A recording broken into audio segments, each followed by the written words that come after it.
Do you know the story of rotten oranges?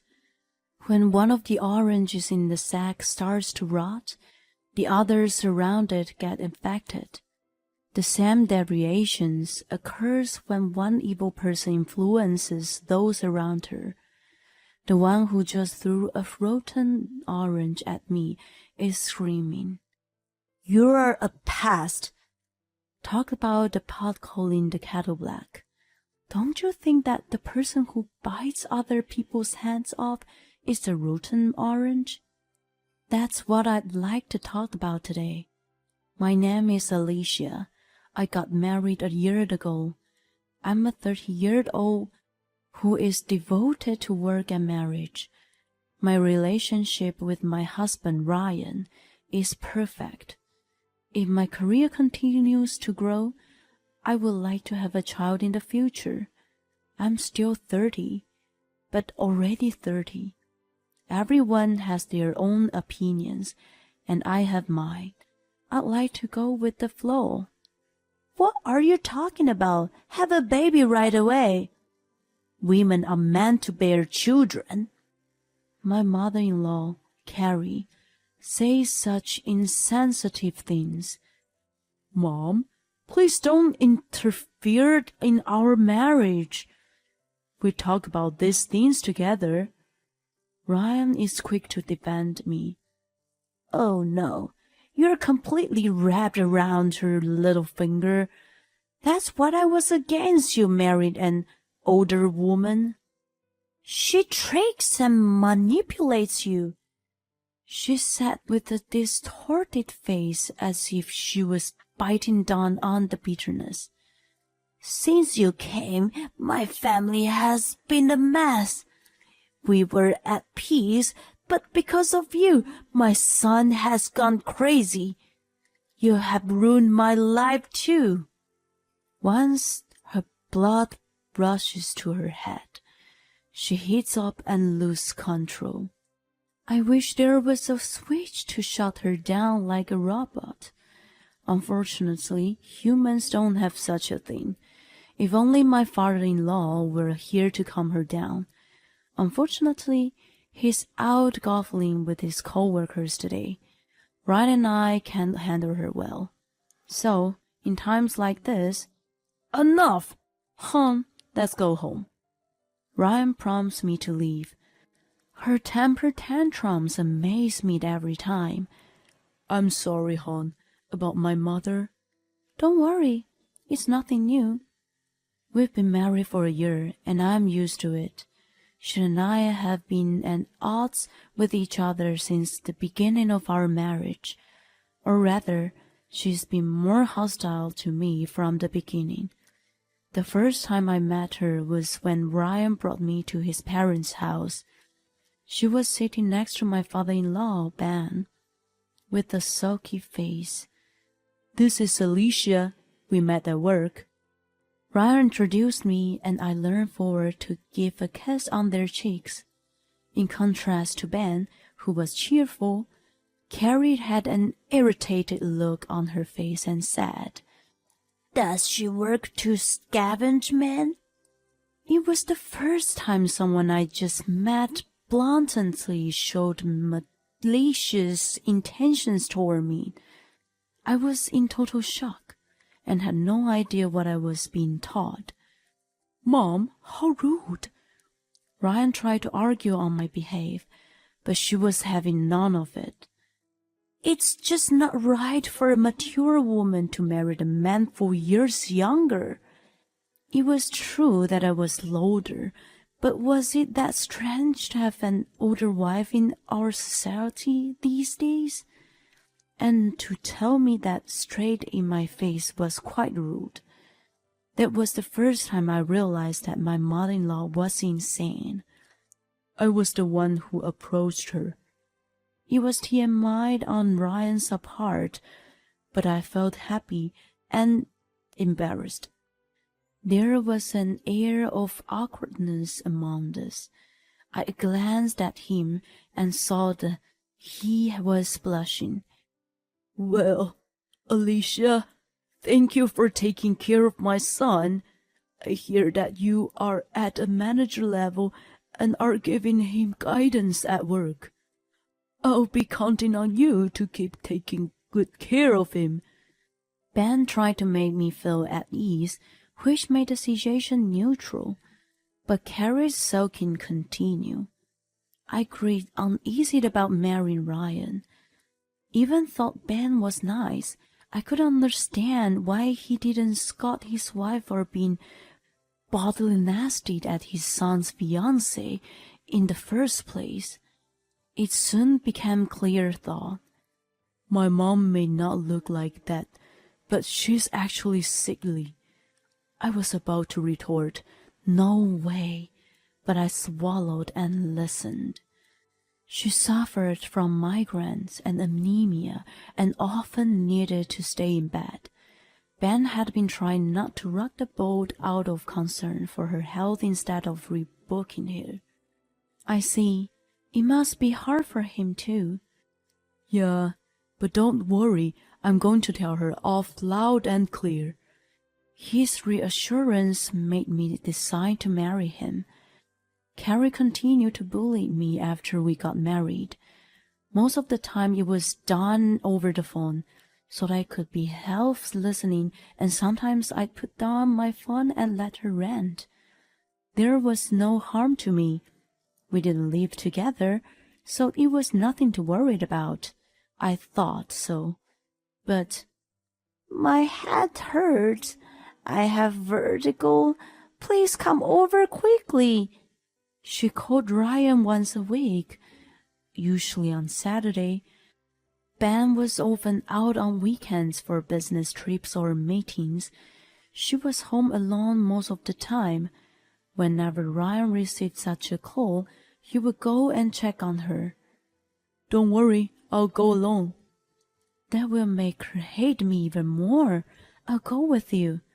At that time, I was still bound by a sense of obligation to get along with her. She was sick, and I should have shown her a little bit of care. I was thinking positively. Ryan was actually not in the mood to go, so he looked somewhat relieved to know that I was coming along. I was also hoping that she would take the opportunity to open up to me a little, however. "What are you doing here? Get the hell out." When we arrived at her house, she slammed the door shut on me, and I was almost turned away. I thought to myself that she seemed perfectly well, but I kept my mouth shut. Ryan quickly intervened. "Mom, you're going to get even worse if you get so excited. Calm down." Instead of listening to him, she became even more agitated. "Be quiet. Why did you take her as your wife? I disapprove of it." Why did she hate me so much? What is it that you don't like about me? I asked her fearfully. "I don't like your voice, your face, the fact that you are older than him, your ideals, your class, everything. I don't like you one bit." She denied my existence at once. "Enough! How dare you say these things to her? We had plans today, but we came here instead." "You think I care? I didn't ask you to bring her along." She turned away and went into her bedroom. "Hon, let's just go home." "But if she can move and talk that much, she must be fine. There's no need for us to be here." Ryan urged me to leave. When we were walking to the train station, "Hi, it's been a long time." An elderly woman approached us. "Oh, it's been a while, Alicia. This is my parents' neighbor." When he introduced me as his wife, she suddenly changed her expression. "So, you're the wife?" "Yes, I am." She took a breath and then grimaced at me. "You have to be nice to your mother-in-law. I don't care how much you don't like her. You can't talk badly about her health and ignore her. It's really heartless, don't you think? Ryan and I were both stunned, not understanding what she was talking about. If we took her words as they were, it was a false accusation. What do you mean? Who told you that? Carrie always tells me in tears that you are spiteful. I understand that you guys aren't close, but it's terrible to overdo it. It's definitely not her fault that you can't get pregnant, is it? It's your own problem. If you continue like this, you will be punished. I felt my blood boil all at once. I can't believe this. I could not say another word. Carrie had been telling the neighbors lies about me and was having fun with it. Ryan was furious too. Everything my mother told you is bullshit. Please don't believe it. He took my hand and we walked away. What did I ever do to her? Why did she make up those lies? I'm sorry. I'm ashamed to be her son. He seemed to be quite shocked at her deed and didn't say anything more than that. After that, Carrie and I ceased to interact. Ryan became the middleman for all correspondence and went to his parents' house alone. I have to at least show my face. If she's really ill, it wouldn't be so funny. He smiled sadly at me, and I had no choice but to see him off silently. Then came the holiday season. My parents had already passed away, and my sister was living alone at home. We decided to visit her after Christmas. The problem was my in-laws' house. 2 months had passed since my last visit. I still didn't want to see Carrie, but I didn't want to be estranged from Ben, who had always been nice to me. I was agonizing about what to do. Then Ryan suggested, "My dad will be home on Christmas Day, so why don't we just show up for a bit?" If he was home, Carrie might be calmer. Ryan said if she threw another tantrum, leave her to Ben and we could get out quickly, so I agreed with him. On Christmas Day, the unimaginable happened. "Hey, Alicia." "Merry Christmas, Ben. Are you all right?" He looked somewhat paler than usual. "Yes, I'm fine. You must be cold. Come on it." His voice lacked energy too. Ryan and I were puzzled as we entered the house. Carrie was lying down on the sofa in the living room, devouring navel oranges. Without even glancing at me, she irritatingly said, "You're here again. I don't feel good at all." I sat down in the living room with a bitter smile on my face. Ben brought me a cup of tea. "Thank you, Alicia, for always checking on Carrie." "Oh no, it's only until a while ago. I haven't been able to come here lately. It's been hectic." I couldn't tell him the real reason, so I stammered a little. "Oh, please, I'm still grateful. I'm sorry for the trouble she's caused you." Ben patted me on my shoulder. Carrie stared at him with evil eyes. "You guys are so noisy. I can't even hear the TV." She got up from the sofa and shouted at us. "Hey, why don't you show some gratitude too? They came all the way here for us, didn't they?" "I asked my son to come. I don't want to see this woman." She began to roughly peel an orange on the coffee table. "Sorry, Alicia. I'm very sorry." Please don't apologize. It's all right. Ryan and I were a little taken aback by Ben's humble behavior. We remained there for a little while until Carrie suddenly lashed out. This orange is rotten. It's all your fault, Alicia. What in the world did it have to do with me? Ryan and Ben were perplexed by her odd behavior. Without a care, she continued. You are like a rotten orange. You are a bad influence on everyone around you. Even the neighbors are saying that you are a pest. My patience, which I had been enduring until then, finally snapped. That's because you've been spreading lies about me. Shut up. Who cares if it's true or not? I can't stand that you're in my life. It was like a toddler throwing a tantrum, and there was no logic in what she was saying. Don't be ridiculous. Why do you have to hate me so much? Shut up, you pest. With a scream, an orange sapphire flew toward me with a whoosh. I felt a crushing sensation on my face, and it fell to the floor with a dumb thought.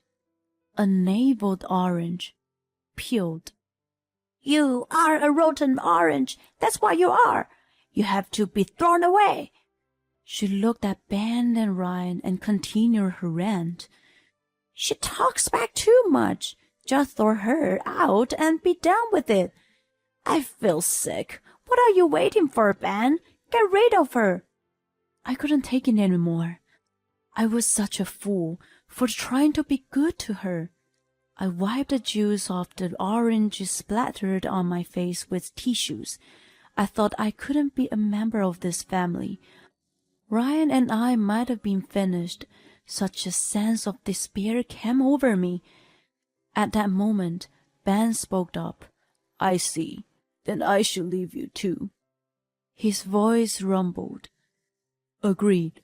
I'm determined to get my mother out of my life now too, Dad. Ryan followed quietly. See, I told you. Carrie misunderstood for a moment that they were going to get rid of me. She seemed to recite the lies in her head and finally understood. She expected that they are going to be on her side, but it turned out to be the exact opposite. Why did you guys say? I say I'm going to get rid of you. You just said throwing away the rotten oranges, didn't you?